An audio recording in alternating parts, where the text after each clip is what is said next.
Hey, what's going on, guys? My name's Dynasty. What I got for y'all today, again, is another Injustice 2 video, and indeed, it's that time of the year where we talk about dead characters inside of Injustice 2. There are a ton, and I mean a ton of characters dead inside of the Injustice universe, and I'm going to give you my take on that. Will we see these characters return? If we do, how will they return? Just a bunch of, discussion about dead characters, who we may or may not see come back, and all that fun stuff. But before that, guys, could you please drop a like on the video? YouTube is still slightly broken, so I could use the support now more than ever, and you guys have been killing it lately. The last video got over 1,000 likes. If we get 500 likes on this video, I'll have another top 5 Injustice 2 video for you out by Friday, so thank you guys so much for the recent support. You guys are truly amazing and the best. So with that said, let's talk about dead characters inside of the Injustice 2 universe, the comics, the game, all that fun stuff. There are a lot, guys. This is actually all coming from the Injustice Wikia, so it's pretty legit. And first things first, here's the first page right here. Bam! Nightwing, Kid Flash, Green Arrow, Shazam, he actually gets seen killed by Superman in the game, Martian, Manhunter, Joker, Alfred Pennyworth, Lois Lane, Lex Luthor, Jon Stewart, Galaxer, Captain Atom, Kyle Rayner, Ragman, Huntress, and of course, Beast Boy, a character I think a lot of you guys, myself included, really want to see make an appearance like this game. Moving on to the second page, you got King Shark, Hercules, Bizarro, Detective Chimp, who I want to see go face-to-face against Gorilla Grodd. That'd be the Battle of the Gorillas. You got Parasite, Scarecrow, and Phantom Stranger. On the bottom there, you also got Commissioner James Gordon. Now, moving on to the final page. I'm trying to do this kind of quick, guys, because I don't want to just, list every character. I'm just kind of naming, the role ones, the ones that could actually play a role here. You got Swamp Thing, you got Hawkman, you got Renee Montoya, who was just released on the iOS version of Injustice, and you got a couple others down there like Heatwave. So that's the current list of characters that you see die inside the comics, and of course inside the story mode for Injustice 1, and it's 48 characters so far, give or take, which is insane because that's 48 characters we may or may not see inside of Injustice 2. Now, you're probably saying, Dynasty,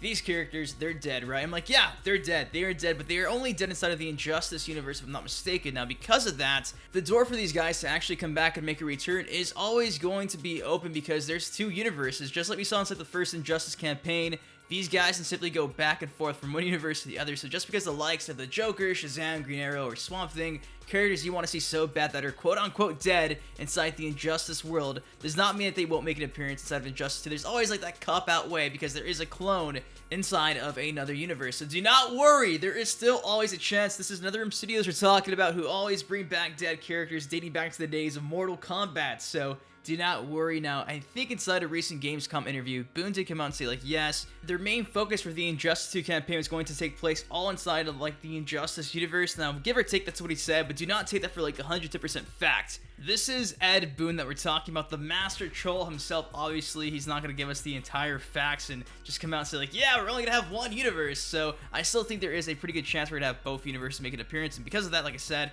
you always have that cop-out back door where it's yeah, Joker's dead inside of the Injustice world, but then again, his clone is still alive inside the other universe. I mean, come on, it's not like his clone can make another teleportation device and end up there, right? Maybe.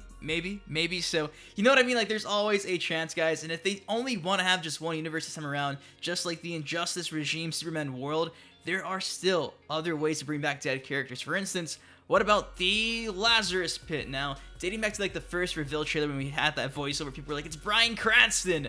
I don't think it was Bryan Cranston, but people were okay, it must be Ra's al Ghul. Now, Ra's al Ghul actually made a slight appearance inside of the Injustice 2 mobile game as a support card, so there's always that door as well. I know you guys do not want to see Batman characters, but hey, if NetherRealm Studios really wants to only have one universe time around and they need a character to be brought back to life, that is always a route they could take. Also, not to mention, what if the Black Lantern Corps actually play a role? You could have Black Cat make an appearance, maybe. Going back to the first Injustice game, you had the Blackest Night Skin Pack 1, Skin Pack 2 for 6 or 7 characters. I mean, hey, that is yet again another route they could take. They could bring back characters as, Black Lanterns. Now, that's probably out of left field, but hey, it makes for a cool customization option, right? But there are ways to bring back dead characters. I mean, it's just so weird because a lot of people were okay, a lot of these characters are dead. They're definitely not coming back. I'm whoa!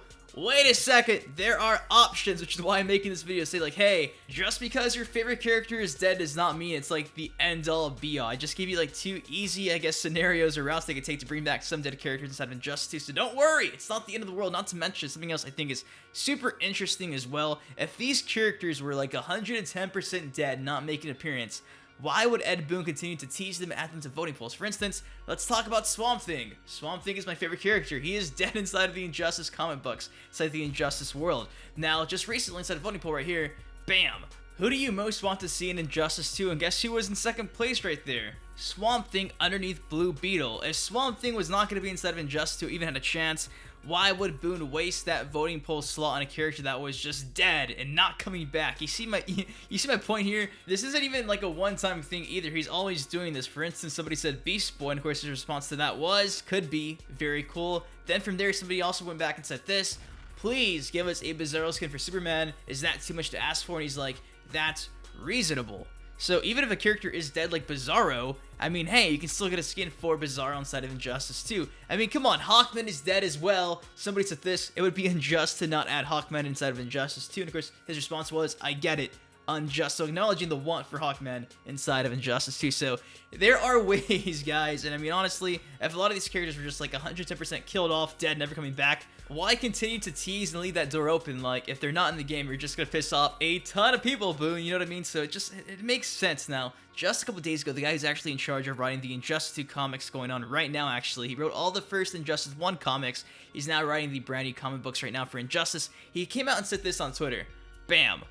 Awkward moment when you write a scene in Injustice 2 with a character you killed in the first one. Thanks for keeping track. From there, someone replied, he got better. Then, of course, Tom Taylor, the writer, said, totally, he was untorn apart. So there you have it, guys. Like, this brand new comic he's working on for Injustice 2, I think bridges the gap from the end of Injustice 1 to Injustice 2. So for all we know, this character he's talking about could be like the Joker, Shazam, Green Arrow, all these characters that are just dead, right? They're dead inside the Injustice world. Now, if he brings them back to life in the comic's meant to take place right before the events of Injustice 2's campaign.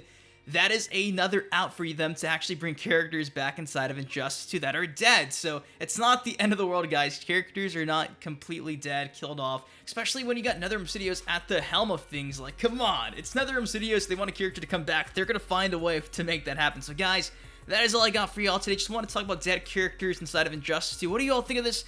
Do you think we're going to see both universes make a return? Because of that, do you think we're going to see characters coming back and forth from universes? Do you think once a character is dead in the comics, they were dead forever? I'm really curious, guys. Of course, if you guys did enjoy the video, please drop a like on it. Of course, subscribe for more Injustice 2 and MKX content. Until next time, I've been your host, I've been Dynasty, and I'll see you guys later.